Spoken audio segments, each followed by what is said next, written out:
प्यारे बच्चों, बहुत ही सुंदर समय आ गया है। हम लोग स्टार्ट करते हैं क्लास 7th की एक्सरसाइज 12.1, बच्चों का फेवरेट और डिफिकल्ट चैप्टर, जो कि स्कूल में बच्चों को पढ़ाया जाता है लेकिन समझ में कम आता है एक्सरसाइज 12.1। तो बच्चों, जैसा कि आप जानते हैं कि पहले भी मैंने इस एक्सरसाइज के बारे में आपसे काफी सारा डिस्कशन किया हुआ है ऑलरेडी। अभी हम लोग बच्चों के यहाँ पर क्या करते हैं, कुछ स्पेशल टाइप ऑफ क्वेश्चंस करते हैं ताकि आपके डाउट्स क्लियर हो जाए। प्यारे बच्चों, जितने भी बच्चे हैं लाइव क्लास में, वो क्वेश्चन नंबर 3 को देखने का पूरी तरह से प्रयास करें। क्वेश्चन नंबर 3 में क्या लिखा है बच्चों? इसमें लिखा है, in the given figure below the length of the sides of a triangle are indicated by using triple S congruency. State which pair of triangle are congruent. In case of congruent triangles, write the result in symbolic form. चलिए बच्चों, तो सबसे पहले बच्चों हमको बताना है, ये पहला पेयर है। तो बच्चों, कॉन्ग्रुएंसी तो पेयर में ही बनाएंगे क्योंकि दो ट्रायंगल्स तो होने चाहिए, तभी हम उनमें बता सकते हैं कंपैरिजन कि वो कॉन्ग्रुएंट है कि नहीं। तो बच्चों, पहले पेयर अगर आपको समझ में नहीं आ रहा है, तो ये पहला पेयर में मैंने आपको दो ट्रायंगल्स मार्क करके दिए गए हैं। मैंने उनको दोबारा मार्क कर दिया है आपकी सुविधा के लिए। तो प्यारे बच्चों, अगर आप इन दो ट्रायंगल्स में देखें, कि जो ए बी साइड है, प्यारे बच्चों यहाँ पर ध्यान देंगे आप, कि जो ए बी साइड है उसका कॉन्ग्रुएंट साइड कौन सी है। तो हमको जो एक बच्ची है नविका, उसने बताया कि सर ए बी साइड के कॉन्ग्रुएंट साइड पी क्यू, क्योंकि सर ए बी लेंथ भी 3.3 सेंटीमीटर है और पी क्यू की लेंथ भी 3.3 सेंटीमीटर है। तो सर ए बी जो है वो पी क्यू के इक्वल हो गए। हमने नविका से पूछा, बेटा कोई और साइड? नविका ने कहा सर बी सी जो है वो पी आर के इक्वल, क्योंकि सर दोनों की लेंथ 3 सेंटीमीटर है, तो ये दोनों आपस में इक्वल। हमने नविका से पूछा, बेटा और कोई साइड? नविका ने कहा कि सर ए सी। हमने कहा जो ए सी है वो बेटा क्यू आर के इक्वल। तो बच्चों, आप नोटेशंस जरा ध्यान से देखिएगा, मैंने नोटेशंस कौन से यूज किए। बच्चों, इस सिंगल लाइन से ये क्लियर हो रहा कि ये दोनों आपस में इक्वल है। इस डबल लाइन से ये क्लियर हो रहा कि ये दोनों साइड्स आपस में इक्वल है। इस ट्रिपल लाइन से ये क्लियर हो रहा है कि ये दोनों साइड्स आपस में इक्वल है। तो प्यारे बच्चों, आपको ये पार्ट समझ में आना चाहिए कि इसमें तीनों साइड्स यानी ट्रिपल एस कॉन्ग्रुएंसी से ये दोनों ट्रायंगल्स क्या है, कॉन्ग्रुएंट। मेरे ख्याल से आप सभी को ये पार्ट समझ में बहुत अच्छे से आ गया होगा। लेकिन बच्चों, यहाँ पर क्वेश्चन में इंडिकेट किया गया है कि state which pair of a triangles are congruent. तो बच्चों, पहला वाला पेयर जो है कॉन्ग्रुएंट है, ठीक है ना? सारे बच्चे भाई ध्यान देंगे। तो पहला वाला पेयर क्या है, कॉन्ग्रुएंट है। तो बच्चों, हम यहाँ पे क्या कह सकते हैं कि आप इसको अगर नोटेशन में लिखेंगे, तो नोटेशन में बच्चों कैसे लिखेंगे कि ट्रायंगल ए बी सी। सारे बच्चे भाई यहाँ पर ध्यान से देखेंगे, भाई एक एक शब्द बड़ा काम का है हमारा। बच्चों, मैंने लिखा है ए बी सी, कॉन्ग्रुएंट किसके है ये आपको सोच के बताना है। तो बच्चों, ए बी सी में हमने पहले नाम ए बी का लिया, फिर मैंने बी सी का लिया। यानी पहले मैंने सिंगल वाली लाइन का नाम लिया, फिर मैंने डबल वाली लाइन का नाम। तो बच्चों, यहाँ पर आपको यही देख के बताना है कि ए बी की कॉरेस्पॉन्डिंग साइड क्या आती है, पी क्यू। तो पहले बच्चों आप किसका नाम लेंगे, पी क्यू। ऐसे ही समझ में आया ना बच्चों? समझ में आया कि नहीं समझ में आया? अब बच्चों, ये आपको सोचना है कि आप पी क्यू नाम लेंगे कि क्यूपी नाम लेंगे, ये आप हमको सोच के बताएंगे। क्यों नहीं? क्यों? क्योंकि बच्चों अगर आप, QPR। हाँ बच्चों, आपको ऐसे नाम लेना है क्योंकि जब आप ए बी सी बोल रहे हैं ना बच्चों, तो ए बी सी देखो किस ऑर्डर में चल रहा है, ऐसे चल रहा। आप सही क्रम समझिएगा बच्चों। आपने बोला ए बी तो उसमें ये साइड आई, आपने बोला बी सी तो उसमें ये वाली साइड आई। तो बच्चों, अगर आप पी क्यू आर बोलेंगे तो उसमें पहले सिंगल आ रही है फिर ट्रिपल आई। ये बात मेरी समझिएगा, जबकि आपको पहले सिंगल चाहिए और उसके बाद डबल चाहिए। तो अगर आप गलती से एबीसी लिखते हैं और उसके बगल में पीक्यूआर लिखेंगे, तो हो सकता है जिस टीचर को जानकारी कम हो वो आपका सही कर दे, लेकिन जिसको पूरी जानकारी होगी वो आपका गलत भी कर देगा। तो प्यारे बच्चों, आपको जानकर खुशी होगी कि ज्यादातर टीचर्स को कॉन्ग्रुएंसी आती ही नहीं है। तो बच्चे अगर स्कूल में अगर एबीसी कॉन्ग्रुएंट टू पीक्यूआर भी लिखते हैं तो बहुत सारे हो सकता है बच्चों को नंबर मिले, बहुत सारे बच्चों को नंबर ना मिले। हो सकता है कुछ सेक्शन को मिले, हो सकता है कुछ सेक्शंस को नहीं मिले। लेकिन बच्चों, मैंने आपको सही तरीका बताया कि अगर आप ए बी सी बोल रहे हैं तो पहले सिंगल आया है फिर डबल आया है। तो बच्चों, उसी तरीके से अगर आप पी क्यू आर बोलेंगे तो रॉन्ग हो जाएगा, क्योंकि उसमें सिंगल आ गया फिर ट्रिपल आ गया। आप इसको कैसे बोलेंगे?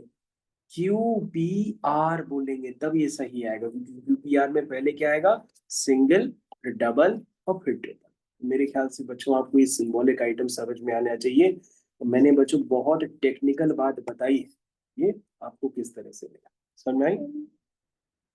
प्यारे बच्चों अब आपके पास दूसरा ट्रायंगल है। दूसरे ट्रायंगल के लिए मैं फिर से आपको इंडिकेट कर रहा हूँ कि भाई दो ट्रायंगल है। सबसे पहले आपको बताना है क्या ये ट्रिपल एक्स कॉन्ग्रुएंसी से कॉन्ग्रुएंट होंगे कि नहीं। तो तुम कहोगे सर ट्रिपल एक्स के लिए पहले देखना पड़ेगा कि साइड्स इक्वल है कि नहीं। तो हमने बेटा बोला कि क्या ए बी किसके इक्वल है। तो तुम कहोगे सर ए बी किसी के इक्वल नहीं है। हमने कॉन्ग्रुएंट ही कहा तो नहीं ये है। तो खेल ही खत्म हो गया। जब कोई भी साइड, मतलब एक सिंगल साइड भी अगर एक इक्वल नहीं होगी तो ट्रिपल एस कॉन्ग्रुएंसी हो ही नहीं पाएगी, है ना। भाई सिंगल साइड भी इक्वल नहीं होगी तो ट्रिपल एस कॉन्ग्रुएंसी हो ही नहीं पाएगी। क्या ये बात सबको क्लियर हो गया? Yes sir. तो बच्चों हम यहाँ पे क्या लिखेंगे, ट्रायंगल। सारे बच्चे भाई ध्यान देंगे, ट्रायंगल क्या लिखेंगे भाई, triangle triangle A B A B C C is not congruent to triangle P Q R. अब बच्चों कॉन्ग्रुएंट है ही नहीं तो कोई भी रैंडम नाम ले लो, है ना। तो triangle A B C is not congruent to triangle क्या, P P Q. Q R. बच्चों बहुत टेक्निकल बात बताई, इन बातों को आप ध्यान दीजिएगा। क्वेश्चन नंबर 3 में बच्चों आपको दो पेयर दिए थे। ये बच्चों पहला पेयर था और ये दूसरा पेयर था। उसमें ट्रिपल एस कॉन्ग्रुएंसी से कौन सा पेयर इक्वल है, पहला वाला। मेरे ख्याल से जितने भी बच्चे हमारे साथ जुड़े हैं उनको ये पार्ट बहुत अच्छे से समझ में आया होगा। प्यारे बच्चों आपके पास एक दूसरा क्वेश्चन है, वो भी आपको करना है। मेरा दूसरे क्वेश्चन की तरफ सारे बच्चे ध्यान देंगे। प्यारे बच्चों ध्यान देंगे दूसरे क्वेश्चन की तरफ। दूसरे क्वेश्चन में बच्चों दिया हुआ है आपके पास, सारे बच्चे ध्यान देंगे कि in the adjoining figure. Adjoining figure का मतलब क्या होता है, सटा हुआ फिगर। तो बच्चों इसमें कोई सटा हुआ फिगर है, कहोगे हाँ सर ये सटा हुआ है। अरे हमने सटिया नहीं किया है, मतलब सटा हुआ फिगर है। हाँ, ये एडजॉइनिंग का मतलब होता है जस्ट उसके बगल में, मतलब सटा हुआ फिगर। कह रहा है इसमें बच्चों क्या है, लिखना चालू करो। ए बी कितनी है, 5। ए सी कितनी है, 5। बी डी कितनी है, 2.5। सी डी कितनी है, 2.5। क्या पूछ रहा बच्चों, state the three pairs of equal parts in ADB and ADC.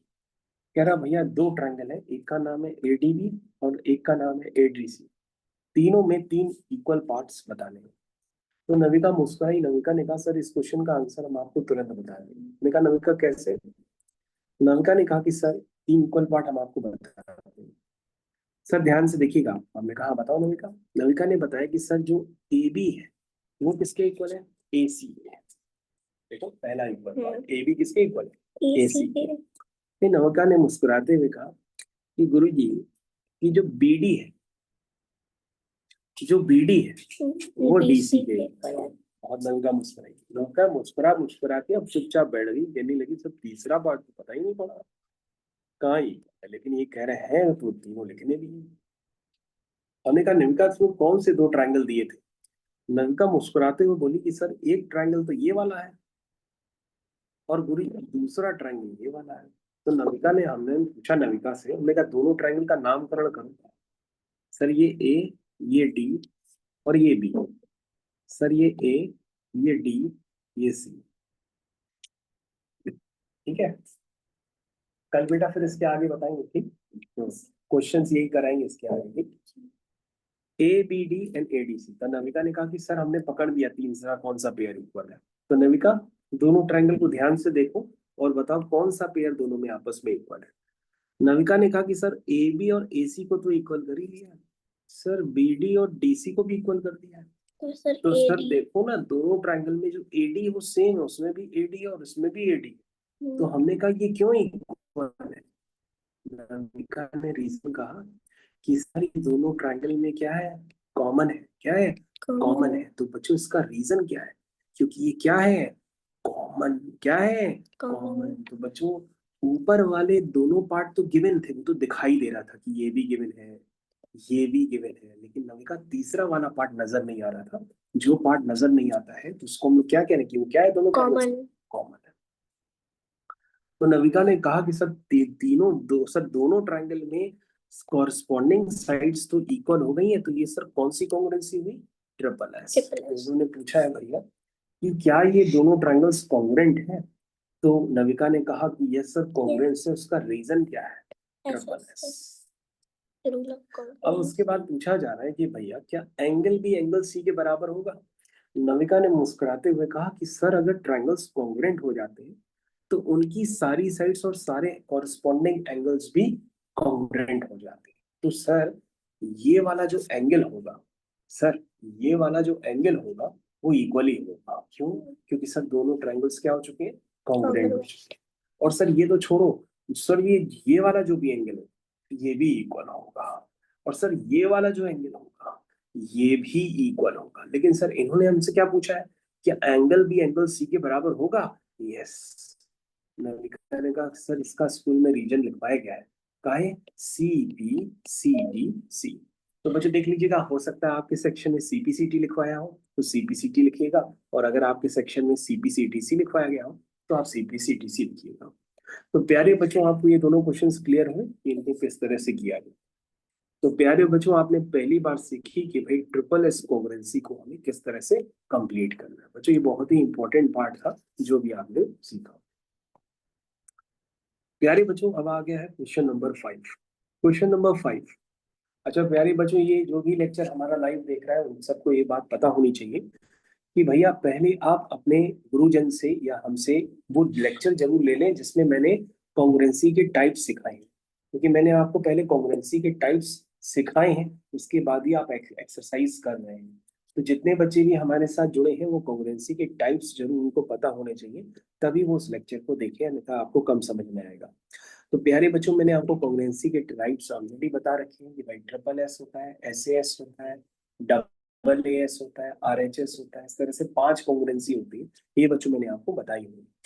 अभी बच्चों ये जो पहली एक्सरसाइज है 12.1, इसमें ज्यादातर क्वेश्चन बच्चों ट्रिपल एस पे ही बेस्ड है, तो आपको ट्रिपल एस का ही इसमें सारे क्वेश्चंस देखने को मिलेंगे। प्यारे बच्चों आपके पास नेक्स्ट क्वेश्चन आ गया है, वो है क्वेश्चन नंबर 5। क्वेश्चन नंबर 5 में बच्चों लिखा है कि इन द एडजॉइनिंग फिगर। बच्चों ध्यान से देखो, फिर से वही आ गया सटा हुआ फिगर। तो बच्चों हम सटा हुआ फिगर बना लेते हैं दोबारा। क्या है इसमें लिखा है? ए बी और ए सी आपस में इक्वल है। तो बच्चों देखो ये ए बी हो गया और ये ए सी हो गया। इन्होंने दे दिया कि भैया ये आपस में क्या है? इक्वल है। फिर बच्चों ये क्या कह रहा है? कह रहा है D is mid point of B सी।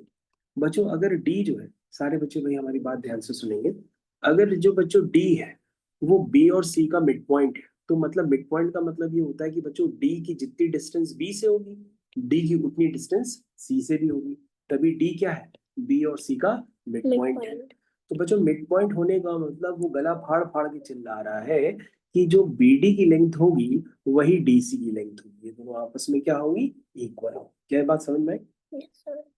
अब बच्चों ये तो हमारे पास गिवन हो गया। अब लिखा है state the 3 part of equal parts in ADB and ADC. तो प्यारे बच्चों इक्वल पार्ट्स हमको फिर से बताने, ये तो क्वेश्चन रिपीट हो गया। तो सबसे पहले नविका बताएगी कि गुरुजी की जो ए बी है वो ए सी के इक्वल है। रीजन क्या है कि नविका? उसका रीजन लिखोगी कि गुरुजी जो बी डी है वो डी सी है के इक्वल है। इसका रीजन नविका क्या लिखेगी? सर गिवन है, या आप ये भी लिख सकते हैं कि डी इज क्या? D is mid point of B C. ये भी बच्चों लिख सकते हैं क्योंकि एग्जाम में यानी स्कूल के नोट पैड में आप देखिएगा उसमें टीचर ने ये लिखाया है कि आपको रीजन देना है D is mid point of B C. अच्छा नविका तीसरी कौन सी साइड दोनों ट्रायंगल्स में इक्वल है? Sir AD and AD. इसका रीजन लिखेंगे कॉमन। एडी बच्चों दोनों ट्रायंगल्स में क्या है? कॉमन है। तो बच्चों उसका रीजन क्या आ जाएगा कि भैया वो क्या है? कॉमन। जो एडी है वो एडी के। क्या बात समझ में आ गई? Yes sir. तो प्यारे बच्चों अगर आपको ये पार्ट समझ में आ गया तो आपका 5th क्वेश्चन का फर्स्ट पार्ट कंप्लीट हो गया। कह रहा क्या ये दोनों ट्रायंगल कॉन्ग्रुएंट है? यस सर कॉन्ग्रुएंट है। उसका रीजन है कि वो ट्रिपल एस। कह रहा एंगल बी एंगल सी के इक्वल होगा। क्यों प्यारे बच्चों? क्योंकि हाँ सर अगर दो ट्रायंगल कॉन्ग्रुएंट हो जाते हैं तो हम ये पार्ट लिख सकते हैं। उसका रीजन बच्चों क्या होगा? उसका रीजन होगा सी बी सी डी सी। ये बच्चों ठीक। प्यारे बच्चों, हम लोग आ चुके हैं क्वेश्चन नंबर 6 की तरफ। प्यारे बच्चों, अगर आपको ट्रिपल एस कॉन्ग्रुएंसी की थ्योरी समझ आ चुकी है तो पूरी 12.1 एक्सरसाइज आप घर पे खुद से भी कर सकते हैं, आपको कोई कंफ्यूजन क्रिएट नहीं होगा। प्यारे बच्चों, 6 क्वेश्चन की तरफ मूव करते हैं। 6 क्वेश्चन प्यारे बच्चों क्या लिखा है, ध्यान से पढ़ेंगे एक बार। लिखा है बच्चों, in the figure given below the measures of some parts of triangle are indicated by using SAS rule of congruency. State which pair of triangles are congruent. अरे बच्चों, इसमें तो दूसरी कॉन्ग्रुएंसी आ गई, उसका नाम है SAS। बच्चों, SAS कॉन्ग्रुएंसी को यूज करना है और आपको बताना है कि भैया कौन से ट्रायंगल्स कॉन्ग्रुएंट है, लेकिन बच्चों SAS यूज करना है। तो प्यारे बच्चों, जैसा कि आप जानते हैं कि मैंने SAS कॉन्ग्रुएंसी आपको सिखा रखी है। ट्रिपल एस में दोनों ट्रायंगल की तीनों साइड्स कॉरस्पॉन्डिंग इक्वल होती है। उसी तरह से बच्चों SAS में दो साइड और साइड कंटेनिंग एंगल इक्वल होता है। तो प्यारे बच्चों, हम लोग चेक करते हैं। सबसे पहले आपके पास ये दोनों ट्रायंगल्स, यहाँ पे ध्यान दो सारे बच्चे, भाई आवाज न सुने किसी की भी, आप हमारी बात को ध्यान से सुने। तो प्यारे बच्चों, आपके पास ये दोनों ट्रायंगल्स, ये बच्चों हमने दोनों ट्रायंगल्स क्रिएट कर लिए। तो बच्चों सबसे पहले बताइए, क्या ए बी यानी कि 2.5 कहीं इक्वल है? कहोगे हाँ सर, ए बी जो है सर वो डी ई के इक्वल है। अच्छा, क्या बच्चों 2.8 है? हाँ सर, ये ए सी के इक्वल है, ए सी जो है डी एफ के इक्वल। अच्छा बच्चों, अब ध्यान से देखो, क्या एंगल कंटेनिंग साइड्स क्या इक्वल है? कहोगे नहीं सर, ये 70 लिखा हुआ है और सर वो 80 लिखा हुआ है। अगर ये दोनों 70 होते या 80 होते तो सर होते कॉन्ग्रुएंट। सर ये तो कॉन्ग्रुएंट नहीं हो पा रहे because of angle B A C is not equal to angle E D F. तो बच्चों ये कॉन्ग्रुएंट नहीं है। क्या बात समझ में? बच्चों कॉन्ग्रुएंट नहीं है तो हम इसको सिंबॉलिक फॉर्म में लिख भी नहीं सकते हैं। प्यारे बच्चों, हमारे पास दूसरा डायग्राम आ गया। प्यारे बच्चों ध्यान से देखेंगे, आपके पास ये सबसे पहले एक ट्रायंगल है और प्यारे बच्चों ये एक ट्रायंगल है। बच्चों मैं ट्रायंगल्स आपको इंडिकेट भी कर दे रहा हूँ ताकि आपको कोई कंफ्यूजन क्रिएट ना हो। प्यारे बच्चों, आपको ध्यान देना पड़ेगा, यहाँ पर जो AC है, ध्यान से देखेंगे, जो AC है वो PR के इक्वल है। ठीक है बच्चों, जो BC है 3 सेंटीमीटर है और PQ भी 3 सेंटीमीटर, ये भी आपस में इक्वल है। अरे वाह बच्चों वाह, इसमें तो एंगल कंटेनिंग साइड भी इक्वल है। तो दैट मीन्स बच्चों जो ABC ट्रायंगल होगा वो कॉन्ग्रुएंट हो जाएगा किसके? बच्चों ये बच्चों देखना पड़ेगा, ABC में सबसे पहले बच्चों आपने AB साइड लिखी है RQP। हाँ, ABC यानी पहले कोई मार्क नहीं फिर डबल मार्क RQT। अरे वाह, नविका ने तो एक बार में सीख लिया, क्या बात है बेटा, हमें लगता है तुम IIT के लिए बनी। क्या बात है, RQT, ऐसे ही बच्चों पढ़ते हैं पढ़ाई में, बहुत सुंदर। RQT, तो बच्चों ये ट्रायंगल्स कॉन्ग्रुएंट हो चुके हैं और कौन सा रीजन लगा इसमें? SAS।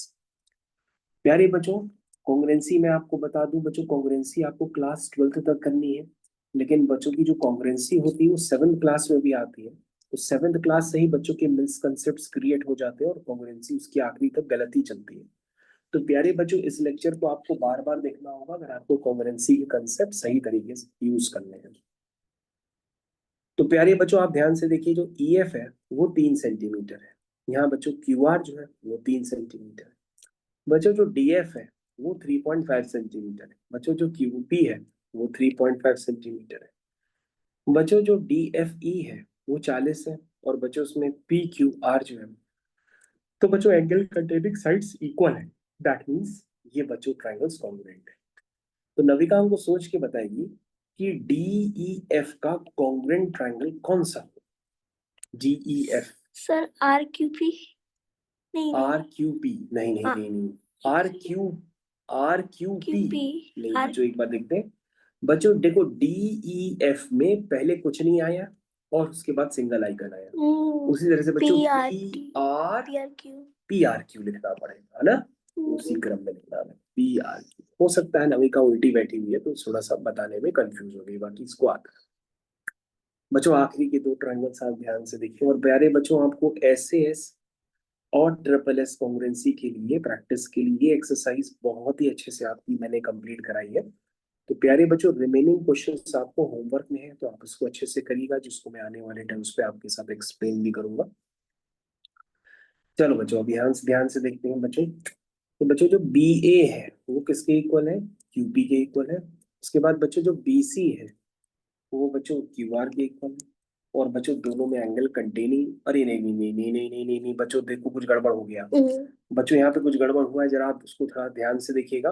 Angle containing sides equal होनी चाहिए। ये बच्चों, यहाँ पर कुछ गड़बड़ हो गया। देखो बच्चों, ये 80 तो यहाँ पर होना चाहिए, तो बच्चों यहाँ पे 80 होना चाहिए ना। 80 यहाँ ना होकर के यहाँ दे दिया गया है। सारे बच्चे धोखा खा जाएंगे। प्यारे बच्चों, जितने भी बच्चे जुड़े हुए हैं, ये वाला एंगल होना चाहिए था, एंगल कंटेनिंग साइड वाला, लेकिन ये एंगल यहाँ पे दिया है, लेकिन यहाँ पे नहीं दिया है वो एंगल, पता ही नहीं क्या है। तो ये दोनों ट्राइंगल्स आपस में कॉन्ग्रुएंट नहीं है, क्योंकि एंगल कंटेनिंग साइड इक्वल नहीं है। समझ में आया? Yes sir. है ना? तो बच्चों, ये दोनों 4 पेयर्स में बच्चों 2 है और 2 नहीं है। 2 है और 2 नहीं है। मेरे ख्याल से सारे बच्चों को बहुत अच्छी तरीके से समझ में आ गया। चलिए बच्चों, आगे कंटिन्यू करते हैं। बच्चों, बहुत सारे और भी क्वेश्चंस दिए हैं, और ये एक्सरसाइज एक बेहतर एग्जाम्पल बन चुकी है आपको सिखाने के लिए कि भाई SAS और ट्रिपल एस का हम किस तरह से यूज करेंगे। प्यारे बच्चों, अभी हम क्वेश्चन नंबर 10 आपके पास लेकर के आए हैं, ताकि आपका डर बाहर निकल आए। सबसे पहले बच्चों, उसमें लिखा है in the adjoining figure state 3 pairs of equal parts in triangle PSR and QRP और QP। तो बच्चों, ध्यान से अगर आप देखेंगे तो एक ट्रायंगल बच्चों ये वाला है, ठीक है। इस ट्रायंगल का नाम क्या है? PSR। और बच्चों RQP, ये बच्चों R हो गया। चलो बच्चों, इसको मैं अलग नोटेशन से ले लेता हूँ, RQ, और ये हो गया P। ठीक है बच्चों, इस पर डबल मार्किंग कर देता हूँ ताकि इक्वल। ठीक, ये बच्चों दो ट्रायंगल कह रहा है कि भाई आपको बताना है स्टेट 3 पेयर। बच्चों, इसमें 3 पेयर आपको बताने हैं जो इक्वल है। बच्चों, आप सोच के बताएंगे कौन से? कहोगे सर बिल्कुल बता सकते हैं, साफ साफ दिख रहा है कि सर जो PQ है वो SR के इक्वल है। साथ साथ अपोजिट साइड्स आर पैरेलल, ठीक है, इक्वल भी है। उसके बाद से हम कहोगे सर इक्वल है QR। क्या बेटा? PS इक्वल है QR। Why? Reason? Sir vertically opposite. बच्चों, PS QR के इक्वल है ही नहीं, क्योंकि यहाँ पर अगर दिया रहता कि ये पैरेललोग्राम है, तो पैरेललोग्राम में opposite sides are parallel and equal. ये बच्चों पैरेललोग्राम नहीं है, तो उसमें अपोजिट साइड्स पैरेलल और इक्वल नहीं होंगी, क्योंकि इसमें लिखा नहीं है कि ये पैरेललोग्राम। तो बच्चों, कोई और रीजन आप बता सकते हैं? क्योंकि ये नहीं गिवन है। PR and PR। यस बच्चों, PR जो है वो PR के इक्वल है, जिसका आप रीजन भी लिख सकते हैं कि कॉमन है। बच्चों, कोई तीसरा पार्ट जो आप बता पाए? बच्चों, 3 पार्ट कहे गए लिखने के लिए। तो दोनों ट्रायंगल में बच्चों एक एक एंगल इक्वल है। ये देखो ना, एक ये 30 और एक ये 30। लिख सकते हैं कि नहीं प्यारे बच्चों? लिख सकते हैं ना? प्यारे बच्चों, ध्यान से देखिएगा। मेरे को ऐसा लगता है कि भाई ये वाली साइड इसके इक्वल है, ये वाली साइड इसी वाली साइड के इक्वल है, क्योंकि दोनों ट्रायंगल में सेम है। अगर आप मुझे कम समझ पाते हैं तो मैं आपके लिए एक डायग्राम स्पेशली बना देता हूँ, उससे आपको ज्यादा समझ में आएगा। सारे बच्चे जो भी जुड़े हुए हैं उनको ध्यानपूर्वक देखना है भाई, तभी आप समझ पाएंगे आप भी। ये बच्चों थोड़ा सा बड़ा बन गया, इसको मैं छोटा कर देता हूँ।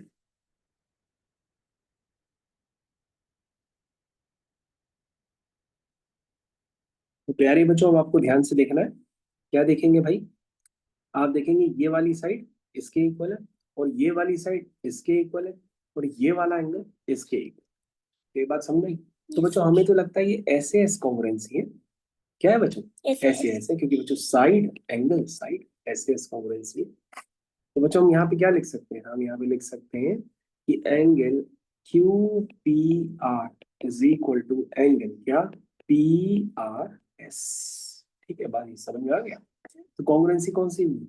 ये बच्चों, उसको हम लोग कहते हैं SAS। क्या कहते हैं? SAS। ठीक है, कौन सी कॉन्ग्रुएंसी है बच्चों? SAS। तो बच्चों हमने तीनों इक्वल पार्ट्स भैया आपको लिख करके दे दिए हैं, ये इसका, ये तो बच्चों कंप्लीट हो गया। उसके बाद बच्चों क्या लिखा है, क्या ये दोनों ट्रायंगल्स बच्चों कॉन्ग्रुएंट है? हाँ, यस क्यों कॉन्ग्रुएंट? एस यस से यस पूछा बच्चों, जो पी एस है वो आर क्यू के इक्वल है? जरा चेक कर लेते हैं। यस सर, अगर जो पी कॉन्ग्रुएंट है एस है तो वो आर क्यू के इक्वल हो गए। हाँ बच्चों, इक्वल तो हो ही गए ना, क्यों आप क्योंकि पहले इक्वल कर दे रहे थे, ध्यान था? तो वो गलत था बच्चों। ये इक्वल क्यों है? Because of C P C D C. C. समझ में आया बच्चों पढ़ने का मतलब? सी पी सी डी सी, ये पहले इक्वल नहीं थे। पूछ रहा है एंगल एस एंगल क्यू के इक्वल है, देख लेते हैं। हाँ बच्चों, ये वाला यस एंगल, सर। वो तो बच्चों सीपीसीटीसी से, भाई दो ट्रायंगल्स अगर कॉन्ग्रुएंट हो चुके हैं तो सीपीसीटीसी से तो हम कह ही सकते हैं कॉरस्पॉन्डिंग एंगल्स इक्वल होंगे। तो बच्चों ये उसका रीजन हो गया। तो प्यारे बच्चों, आपको ये डायग्राम का एक डर था, वो आपको मैंने क्लियर किया। और बच्चे याद रखिएगा, जो चीज इक्वल दिखाई देंगी वही आपको इक्वल लिखनी पड़ती है। आप अपने मन से बच्चों किसी भी साइड को इक्वल कर देंगे तो वो गलत माना जाएगा। ठीक है, समझ में आया? तो प्यारे बच्चों, आप और क्वेश्चंस करना चाहते हैं क्या? सर अब मैं कर लूंगी। ओके प्यारे बच्चों, आपकी आवाज आई कि अब आप खुद से ट्राई करेंगे? तो प्यारे बच्चों, आपको बचे हुए रिमेनिंग क्वेश्चंस जरूर करके आने हैं, ताकि जब हम इसको आपके साथ डिस्कस करें तो आपके क्वेश्चंस लगे हुए हैं और आपको ज्यादा समझ में आए। तो यहाँ तक की क्लास के लिए बच्चों आपको बहुत बहुत धन्यवाद। Thank you.